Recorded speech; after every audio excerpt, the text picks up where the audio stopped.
राजकारण हा आणि निवडणूक हा काय नुसता खेळ बनवून ठेवला का आपण? पैसे घ्यायचे आणि मतदान करायचं आणि मग 5 वर्ष बोंबलत राहायचं की ह्यांनी काही नाही केलं, ह्यांनी असंच केलं, ह्यांनी तसंच केलं, हे खोटं बोलले, परत 5 वर्षानंतर परत येणार, हे पैसे वाटणार. हाच खेळ खेळायचा असेल तर खेळा बाबा तुम्ही. तुम्हाला उत्तम शहर घडवायचं असेल, उत्तम भवितव्य घडवायचं असेल, आपल्या चिल्ल्या पिल्ल्यांचं देखील त्यांना असं वाटलं पाहिजे की या शहरात राहावं असं जर वाटत असेल, आज मी तुम्हाला सांगतोय, आज शिवसेना आणि महाराष्ट्र नवनिर्माण सेनेच्या हातामध्ये तुम्ही आज सत्ता देऊन बघा, तुम्हाला नाशिकमध्ये पुन्हा चमत्कार घडवल्याशिवाय मी राहणार नाही.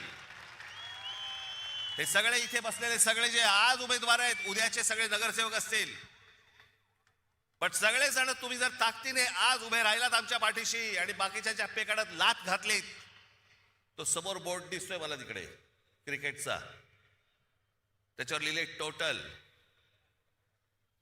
शिवसेना आणि महाराष्ट्र नवनिर्माण सेना यांचे नगरसेवक किती निवडून येणार, मला तिकडे 100चा आकडा पाहिजे मला त्या बोर्डावरती.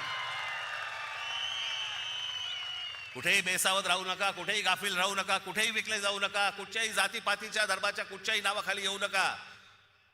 हे शहर उत्तम करायचंय, सुदृढ करायचंय, सुंदर करायचंय, चांगलं करायचंय, येणाऱ्या पिढ्यांच्या भवितव्यासाठी चांगलं करायचंय.